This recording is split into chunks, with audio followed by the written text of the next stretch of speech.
What's up, YouTube and Facebook, and welcome back to Not Quite Mint. I'm Tom. And I am Rich. And welcome back to our event show. So tonight we're going to be running through so far what's happened in X of Swords from, I think, chapter 4 onwards. I'm pretty sure we're on like chapter 10 now-ish, maybe 9. Kind of lost count of how many we've done. And we've also got the handbook, but we're not going to cover that one because there's no point. So yeah, shall we get into it, Rich? Yeah, let's get into it. Obviously, guys, if you are new to the channel, thanks if you are watching this stream live. But if you're getting it on catch up, obviously, thanks obviously for dropping by. Do make sure that you obviously are subscribed so that you don't miss any of our content. We generally do we're going to start doing live streams, these event live streams every other week. Then we're going to, if we're not doing a live stream, there'll be either a CGC related or an unboxing on a Thursday, and then every weekend there'll be some kind of an unboxing of some sort. And then on Tuesdays we're sticking with our as our now it will be a key preview video. Is that not correct? So yeah, support the channel with a big thumbs up and hit the notification bell, and then you won't miss any time that we're going live either. Yeah, and make sure you're following us on all the social media outlets, Instagram, Facebook, Twitter. We are very live on there, and you get to see what we got coming up. You also get to see what's going on notquitemint.com. And hello, Perpetual Comics. Yeah, we got Andy in from Perpetual. Thanks ever so much for popping in, mate. And your girlfriend's here as well, mate. And we've got Comico Dino as well. Cheers, mate, for popping in. And also, we have got a straight out of Crampton, a younger Ben over here. Hey, what's up, Ben? I've been listening to Ben's Halloween stuff. Yeah, it's been really good. Whilst I've been driving to work, I think I've got up to his second horror fan interview, which was really good. So do make sure you go and check out all of these guys in the chat that we're mentioning. They have all got YouTube channels as well. So do make sure you support, obviously, the UK comic book YouTube community and go and drop all these guys a sub as well. So that would be absolutely amazing. Absolutely. And Ben actually isn't joining us this evening. He's decided to bow out this week because he doesn't want to get his negativity all over everyone with the X of Swords. But I'm here to talk what I want to talk about X of Swords, and I'll probably do Ben some justice on that one. Yeah, I think Ben was threatening. He wants to see us come to blows, but like we're not in the same room, are we? So we'll be punching through the metaphorical. Oh no, wrong way. Yeah, I have a horrible feeling that we're going to end up agreeing again, though, mate. I really do. We always do, mate. That's the problem. That's always the issue. We end up agreeing on everything. And it's probably because we're brothers-in-law and we have to meet up on a regular basis. It's probably got something to do with it. And our other halves would never forgive us if we if we actually properly fell out. Yeah, no. That would be actually quite horrible, if I'm honest. Yeah, Ben did say, "While you're driving, if you crash and I go down as a reason, I'm not going to be happy, Rich." No, I'm not. I literally took the phone away and just listened to your wonderful voice, Ben. So it's perfectly safe, honest. Perfectly safe, honest. It's the only way I can keep up with videos and stuff like that. Watching people. Oh yeah, same, mate. I load them all up on like the old playlist thing, and then just let it run. Yeah, that's it, mate. Yeah, just line them up, everybody's videos, and then just work your way through, and that's the best way to do it. Because our community has got so big, thanks to Dino, that which is a good thing. It's got so big. There's so many people to catch up. Yeah. Oh, I've got to watch that, and I've got to watch that, and I've got to watch this, and I've got to watch that. So pretty cool stuff. Yeah, supporting each other. Absolutely, mate. What it's all about. Well, as I say, hopefully we've got a couple of things, obviously, where we'll obviously anybody from the communities, or if they're reading any of the reviews events that we're reviewing, just obviously drop us a line through Instagram, and we'll give you the link to obviously jump in. But you can always jump in on this one. I think we're the only people who are actually like reviewing it and potentially reading it, and as I say, it hasn't been amazingly positive.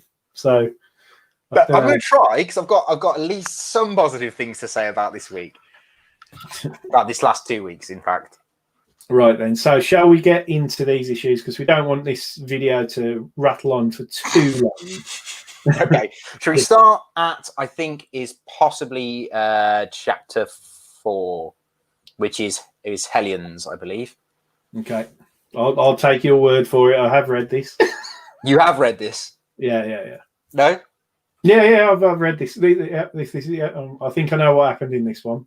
Yeah. So Yeah. I actually, this one, out of the ones we're going to talk about, this was one of the 2 I really enjoyed.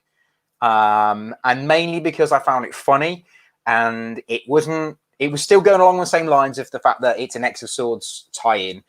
So like all the other comics, they sacked off the main story and they just went down the route of like doing it as an X of Swords story, which has annoyed me, but this one didn't annoy me because I wasn't really into what was going on in Hellions anyway. So this was quite cool. I liked the story. I found really funny. I thought Sinister was great because he's like giving all these big ideas out, and then they're like, well, I think you should go and do what you said you're going to do. Like, he was like, I want to go into Akawa and steal their swords, basically, so they can't fight and they have to forfeit. And they're like, that's a great idea. Now, I think you should go and do it. And he's like, no, not me. No, I can't go. I'm the general. I sit back and watch. And they're like, no, you should leave from the front. But the bit in it that really caught me and it just made me laugh and it made me then enjoy the entire book was the bit where he was like, my idea is so good, Emma Frost loves it, but someone better tell her face. I thought that was just such a good line. I thought it was great. So I did enjoy Hellions. I thought it was quite good fun. And as Ben has put in the comments, sassy Sinister. Yeah, I do like it. I mean, as I say, like this was obviously, anybody who's watched the other episodes, hopefully they'll get the whole point. Whereas I'm using this as a bit of a jumping in point, and I'm going back to read. Obviously, I'm away next week, and I'm going to try and read all of the Dawn of X, House of X stuff, so that I've got a bit of a knowledge, because like I've just dipped in and out of like the plethora of X-Men titles that we do actually have, so I know bits that are going on, and I was kind of hoping that this whole thing was going to be like, that all-encompassing thing that's going to tie in with everything else. Do you know what I mean? And realistically, what it's turning into is a very like straightforward linear story, and it's not really doing what I wanted it to. But we'll get to obviously all the individual issues. But I did really love this. This is the first time that I've read Hellions. My experience of Mr. Sinister, I think I only know him from like the animated TV series when I was a kid. But the depiction of him in this, where like we've got people here saying sassy Sinister, as you say. And then, everybody obviously is loving a bit of. See, you've got your in jokes there with Shalom. I watched you. Did you see that episode? Yeah, with all the comics and everything. Shalom. Shalom. But what Ben called what's it? Shalom. Shalom. Yeah. Solomon, wasn't it? Yeah. So. But it was one of those ones where I really enjoyed this issue. I thought, Mr. Sinister was really funny. It's like that, like arrogant kind of anti-hero kind of thing came across. But I do like what they're doing. Yes, Dino, I think I agree. I think this series needs some Transformers. About 8 long boxes worth of Transformers, I think they need. There's always this thing. Well, you're actually at home, aren't you, this week? So, like, if Dino's robbing you Transformers comics, he'll have had to hire a helicopter or something to winch him in. Winch him in, yeah. Anyway, back to Hellions. So, I thought this was a really good one. Again, it didn't really have a great deal of magnitude, because the kind of, I think it's important to point out to people at the moment, the books that we're going to talk about in this show, they're sort of standalone issues looking at all of the X-Men getting their swords. But ultimately, this Hellions was a bit of a standalone in the sense that the Hellions are kind of going down this route, as you were saying, where they're going to go to Araco and try and steal all of the other guys' swords, because none of the Hellions are actually sword bearers for Krakoa. So they want to get involved and help, support Krakoa, but at the same time, it's like to do that, they're sort of saying, oh well, what can we do? Well, we're going to be devious, naughty people that we are, you know, and going to go and rob all the other side's swords, and obviously Krakoa wins by default. Yeah. You know? I love the fact that he was like, and they're all like, yeah, it's a great idea. Now go and execute it. If we can save X-Men or mutant people dying, then yeah, go ahead and do it, which I thought was really cool. I was wrong. It isn't chapter 4. It's chapter 6. So I've missed 2 issues somewhere, or like my brain is just erased them because they were so bad. I agree with Perpetual Comics. This comic doesn't need what this book needs is a shredder and not the TMNT video villain. Yeah, 100% agree. I'll tell you what, if Marvel watch this video, you're calling yourself, you're going around telling everybody I'm a Marvel whore. You are not going to be able to show your face in the presence of Marvel Comics at the moment. Well, I put the challenge is out there to Marvel then to prove me wrong that this is a good run, a good event. It's just not been, and neither has Empire. And I am a Marvel whore. I love Marvel. Marvel's my favorite. I will read Marvel constantly, but these are just not doing it for me. Simple as. So that's Hellions. I thought, to be fair, I think you've started with the best of a bad bunch again, mate. So yes, well, actually, it goes downhill from here, I think. It does slightly, but the next book was my favourite out of the 2 that came out a couple of weeks ago. So it's New Mutants, issue 13. Now, I really liked this one out of all of them because it was really kind of heartfelt, because Cypher doesn't want to die, but he is going to die. He knows he's going to die because he's weak. Even Magic knows he's going to die. Everyone knows he's going to die, but he still wants to fight for Krakoa, which I think is amazing. And I really liked that they played on that. And it was a real standalone story about him and him becoming good enough to fight, not necessarily good enough to win, but good enough to fight, even though he knows if he dies, he's not going to be able to come back. I liked that. And I liked that Warlock was like, maybe we shouldn't. And then Krakoa and him had this whole kind of bromance thing going on, where it's like, no, please don't go. Let's find someone else. I could trap you in some kind of magical underground thing and you could be safe. It's like, don't go. And he's like, no, I've got to go because I've been chosen. I've got to go. So I really liked that. I thought that was a really good, this was probably my favorite one so far. It all goes downhill from here.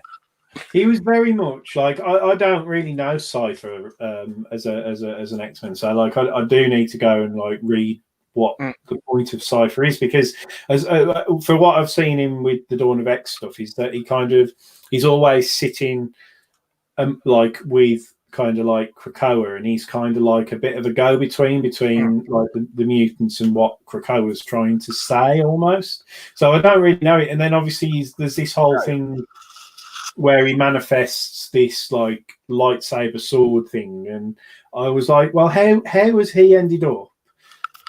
Because as you say, it's like he's this whole this whole issue, he's like being trained to fight by magic, and she's like being quite brutal with him, but all the way right up until the end, they're kind of like saying, but like, you know, you don't really, why are you doing this? Because you're not going to win. And I felt really sorry for him, to be honest. I mean, I didn't really, but that's what I say with this one. I didn't really get the whole point of it. I'm like, well, I thought this was being billed as that, like, the sword bearers of either side were like the best people for the job. So I was like a bit confused as to why and how Cypher actually has ended up being one of the sword bearers. So I don't know if I missed something, but I'm sure it's going to be something that Jonathan Hickman has written now that we'll find out about in 12 years' time of why he's done it. Which is annoying, because I agree with you. I don't really know why he's been picked, because he's not a what you would call an ex-scrapper, if you get. I agree with Dino. Yeah, I fear for King in Black. T1 Collectibles is in, and so is GP Venom. Hi guys. Hi GP, and hi Tom from T1 Collectibles and Gaming. Awesome. Well, we were actually saying, weren't we? Because because I'm away next week, we've pre-recorded our keys videos, haven't we? And I was talking about the fact that the last event that Marvel did was Empire, which was crap. Not going to talk about it, but at the end of Empire, the final issue that comes out not next Wednesday, the Wednesday after. Yes, so 4th of November we get 4th of November. They're actually finally releasing Empire's Web of Venom, Empire's End, and I genuinely believe that because that's going to lead more into King in Black, they're trying to say, we don't want that anything to do with Empire because nobody liked Empire. If we release Web of Venom, Empire's End with that little Empire tag, everybody's going to not buy into think the King in Black's going to be shit. But on form wise, they're not great at doing events at the moment, and this one is unfortunately just compounding that. Really, it's annoying. But this one, as a standalone comic, I think New Mutants issue 13 was really, really good, and the timeless variant of Colossus was incredible. I loved it. I'm so happy, and I agree with what Crampton saying. It was like Magic was running a Cobra Kai school of swords. If anyone hasn't watched Cobra Kai on Netflix, it's totally worth watching. It's amazing. Yeah, I haven't started watching it yet, but me and my wife, I introduced her actually to watch the original Karate Kid films. The original, So we've watched Karate Kid 1, Karate Kid 2. We've got to do Karate Kid 3, and then we're going to start Cobra Kai. Definitely. I was going to say you don't have to have watched all 3, but you probably do. To be fair, you just have to understand what Cobra Kai is, and Daniel-san and Mr. Miyagi and all that, just understand. My dad used to call me Thomas-san for ages. It's like, Dad, you're not Chinese or Japanese. I loved the Karate Kid, but my mom thought that I wanted to go and start karate, so she wouldn't let me because I was really naughty at school, and she thought that I'd use it to go and beat up all the other kids. So I did kung fu, mate. Hey ho. But anyway, let's massively digressed there. So moving on into chapter 8, which is Cable. Oh, where am I gone? Hold on, wait a minute. Is Cable. Do you want to take this one, Rich, or do you want me to have a crack at this one? Yeah, I'm cool with this one. I was, again, like I say, all of these stories are about the X-Men getting their swords. So Cable picks up, I think, was it at the end of Creation, X of Swords Creation, the first issue, where there was the side plot where Cyclops and Jean Grey, they go off and they end up on the is it the sword, spaceship above Earth? So Cable's already got his sword. So part of the whole thing was that Cable needed to go to this station to stick his it sounds so bad, stick his sword into the this thing, because they were having visions that Saturnine was implanting into Jean Grey's head and all that, or into Cable's head, and he had to go and put his sword to power up this spaceship. So this is where this picks up, and again, it just doesn't really make a great deal of sense, because obviously Cable puts his sword into this thing, the space station powers up, and then they tell you this whole story of a virus taking over the ship's inhabitants, a story we've heard a million times before, so not even original. And then they find this portal that's got all of these weird virus infected things that all come through, and then they have a fight. Cable's oh, by the way, I think I need my sword because I've got to go and fight in this tournament. Pulls his sword out, everything shuts down, they all piss off, and that's about it, isn't it, really, Tom? But if you know. No, mate, you have just hit the nail on the head. with that whole. That's literally the book. You've just done the whole synopsis of that entire book, and you know what it felt like? A really, really bad filler TV episode. Yeah, exactly. It was that. Exactly that. It was just. It was terrible. It was completely irrelevant. It had nothing to do with X of Swords. So we've had all these books up to this point where, so you've got chapter 1, 2, 3, 4, 5, 6, 7 have all led up to this one. And they've all made a little bit of sense because they all kind of tie in. This one, what relevance has that, have any of it had, apart from the fact it's like, oh, here's Cable, he's got a sword, let's get him involved. Yeah, the only relevance, as I say, was that it tied in slightly with the fact that obviously Saturnine, who's obviously sitting in this like celestial tower thing in Otherworld, she implanted visions in to make these three people go to that space station. So whether that was to try and get these horrible virus infected things to kill Cable or do whatever. I don't really get it. I don't really understand what the motivation was. But that was, that's why they went there, because Saturnine, who's obviously organised this whole tournament, had sent obviously these characters there in the first place. So that's the only connection. But yeah, as you say, at the end of it, it was literally Cable they might have as well not have gone on this spaceship. Cable might have just gone and said, I'll tell you what, I don't fancy going into space. I'm going to just go and stand on my little table, on my little disc, and wait for everybody else to get their swords, and I'll see you later. Yeah, it was weird. But it almost feels like no one else has earned everyone else has earned their sword somehow. They've had to go and get it, or they've, gone through some kind of trial to get it. Cable's just like, yeah, I've got mine. It's in the shed. Let's just go get it. Just use it to power up a space station. I'll just go and grab it. Do you know what I mean? Yeah, where did Cable put his sword? Yeah, that's basically what happened. He shoves his sword in this like thing in this space. In this thing, it's just getting bad now. It just well, it's a big ball, isn't it? And then releases a virus. And then he releases a virus. So yeah, so it's like there's certainly you've got weird undertones here. So everybody's right, and he definitely should go to the clinic on Monday. But I agree with Tom. Tom sort of forewarned me a little bit about this, but that only made me want to read it more to see how bad it was. And then it didn't get any better when we moved on to chapter 9, which was the Excalibur. I mean, I am not being funny, but this one literally, what did I read? I don't even understand what happened. Like, what's going on? Just this one for me was better than Cable, because it actually the reason being is that it, whilst it was again another little sort of self-confined story, it was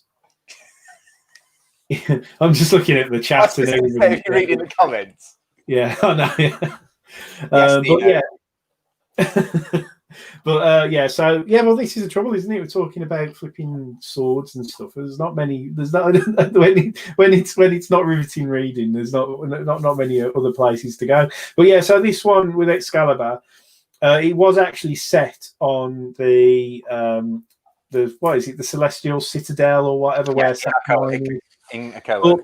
but how we actually ended up there, and we had obviously Captain Britain was there, and she obviously got the amulet, and then we had her brother obviously come along, and the Braddocks, is that right? Are they called the Braddocks, brother and sister? So, and then he's got two brothers and a sister, yeah, and he's got the sword. He's got the sword of might, and it's like they were having this argument about obviously something that's happened where all the rest of it. So for me, it felt like I needed to go back and read something to actually understand what was going on. But it was effectively like that they were there.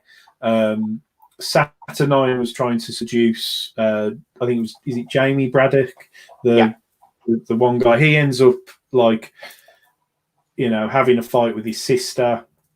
They had a bit of No, Jamie's the other one. Jamie's the Jamie's the king. Yeah, the Brian king. is the one that Brian. yeah, Brian Braddock then. that's it. So he's getting seduced by Saturnine, although Jamie, the other guy, wants to obviously get in her knickers as well. Yeah. But she's not interested.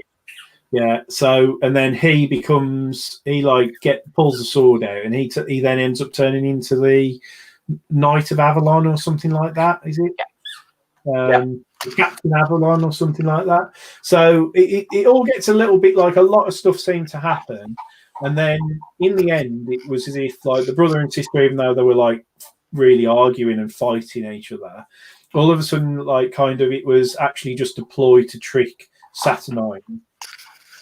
And then they actually end up going back to Krakoa, don't they? And take their place on this like circular board ready for the tournament to start. So it's a bit all over the place. But yeah, I agree. I think it was definitely better than Cable, but it was on par with all the others that we've had. Like there's a lot to take in, isn't there? It wasn't a good issue, and I didn't really understand what was going on. I didn't understand why Betsy was being such a petulant child about her brother, but I get that it was a full kind of turnaround. And like she, they were doing that whole manipulation thing where they're going to backstab and stuff. So I get that, but it just didn't feel.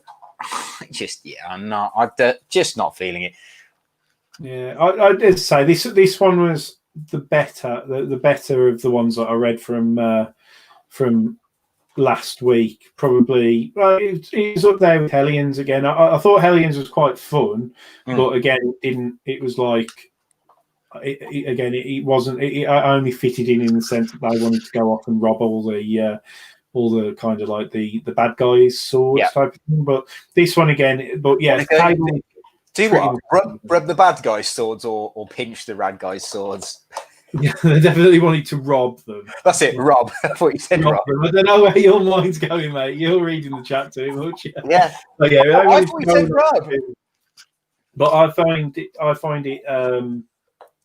It's just not. It's not got that magnitude that I think I was getting excited about. Really. Yeah. No, it's the problem is we started this events review thing because we thought X of Sword was going to be massive, and then we thought King of Black was going to be massive, and then there'll obviously be DC ones to do next year. So we thought it'd be really good. It's just so annoying that the first one we've picked, that so far has only, in my opinion, has only had one good book out of what are we on 10? Just one good book.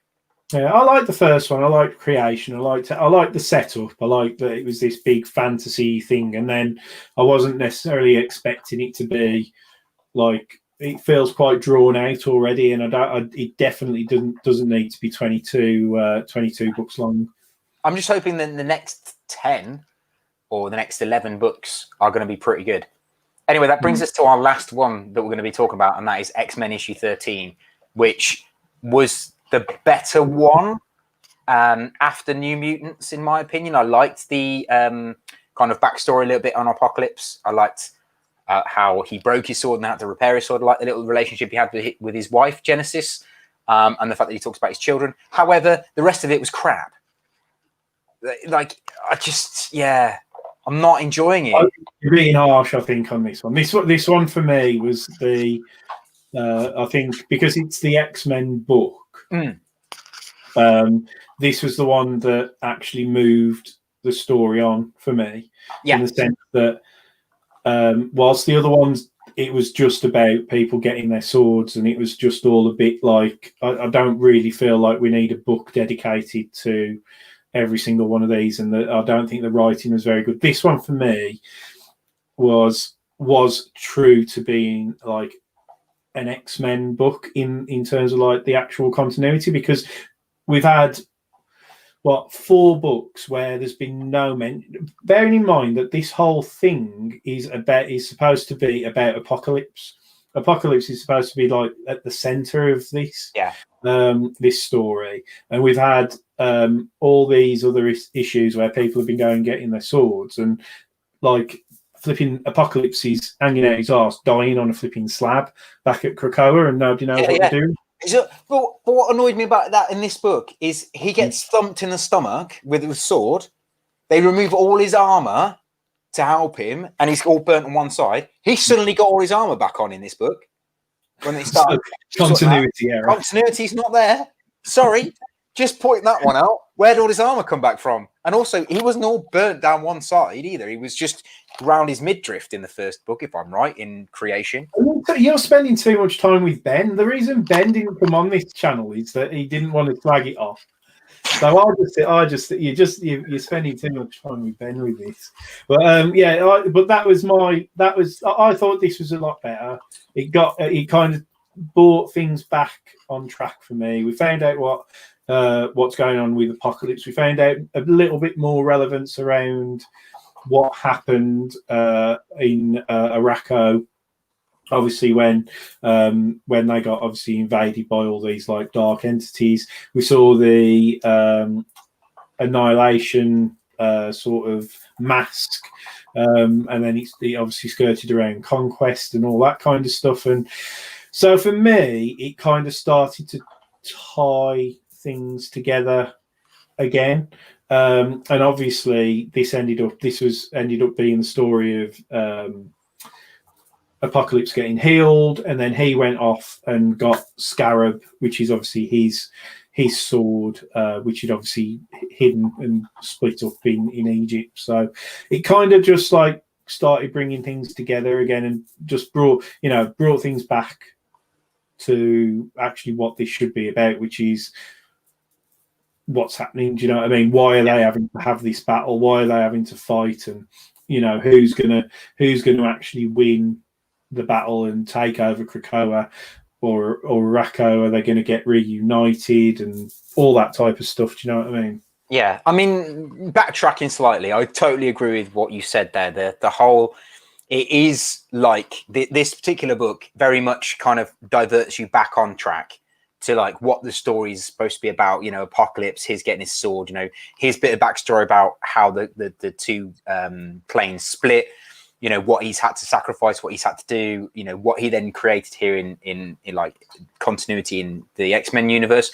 But I think because I liked that part of it, and I liked there's a few bits I thought was irrelevant in this book, but because of that, it made me think that everything else I've read up to this point has just been completely irrelevant. I might as well have read Creation and then issue 13 of X-Men.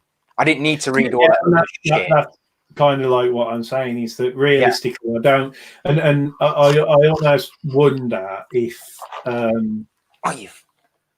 at the end of all of this, we're probably going to be there saying we're going to be able to read.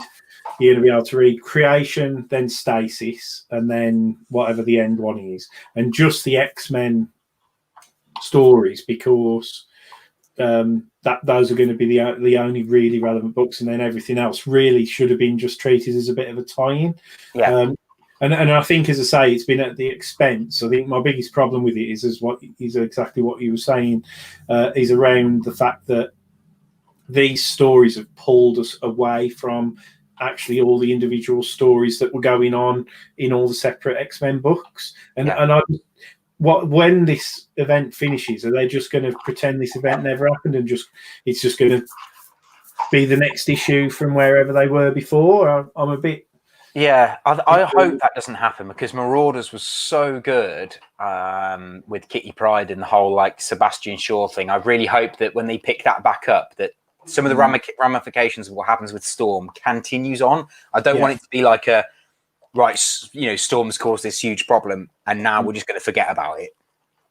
Yeah, it's like I say, I hope that but the problem is we've got another 11 issues of this. Is this one part 11? That's part 10, so we've got another 11 to 12 to go.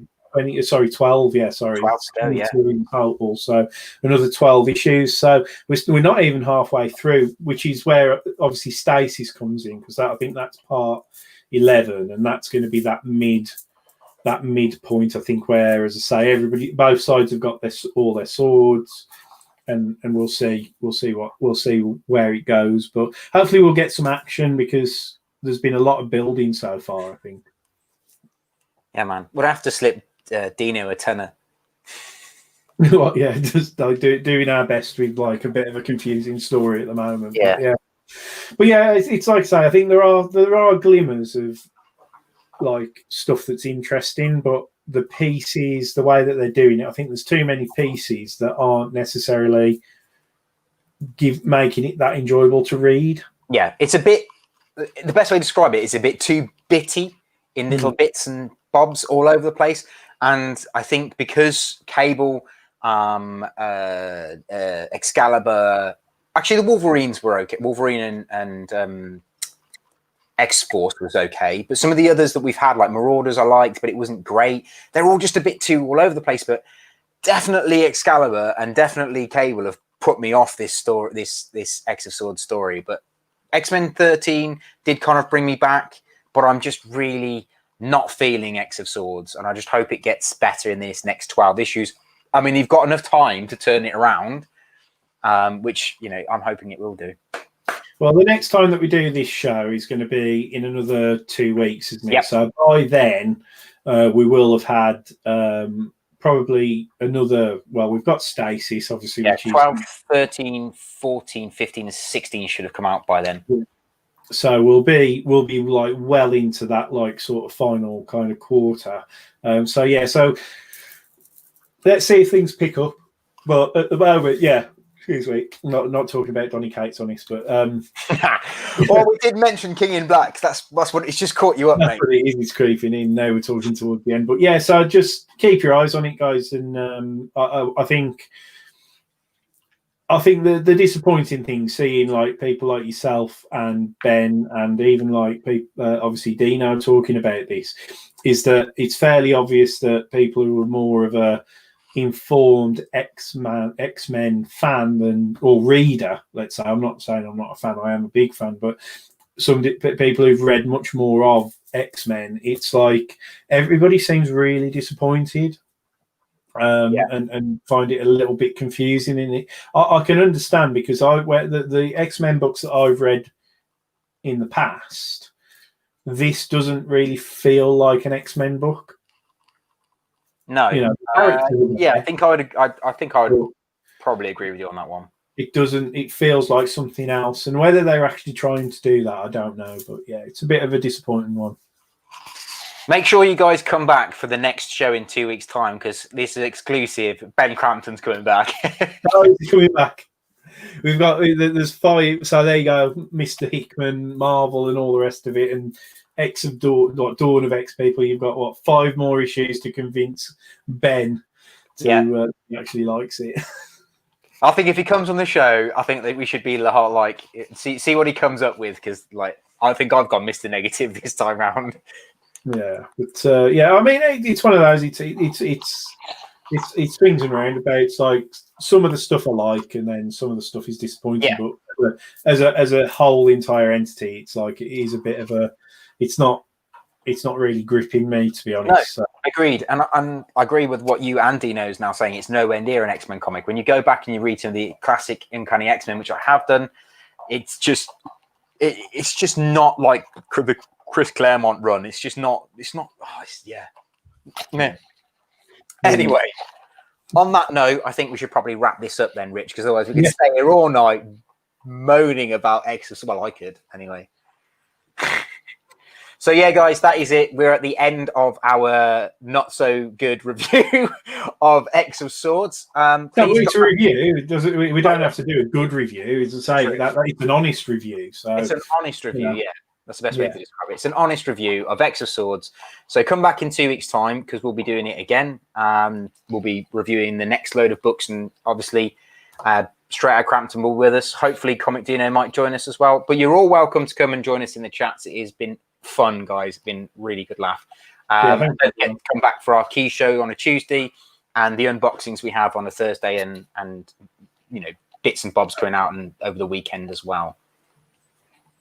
Yeah, that's the thing to point out. We're going to do these event reviews every other week, and then every Tuesday I'll still have our key reviews, and then if we haven't got anything particularly going on, we'll always have an unboxing of some sort on at the weekend, and we're going to start doing a few more sort of CGC kind of thing, bits and bobs, because it definitely people enjoy watching the CGC grading videos and unboxings and stuff like that. So yeah, keep your eyes open while we do sort of change things up a little bit. But thanks ever so much for watching, guys, and hopefully Exoswords can get better for next time. But till then, do make sure that you obviously just obviously subscribe if you aren't. Hit the little dingly bell so you don't miss our wonderful reviews like this. And obviously smash the thumbs up and just take care till next time. Yeah, and don't forget, guys, as everyone else is saying in the comments, stay safe, stay sexy. See you.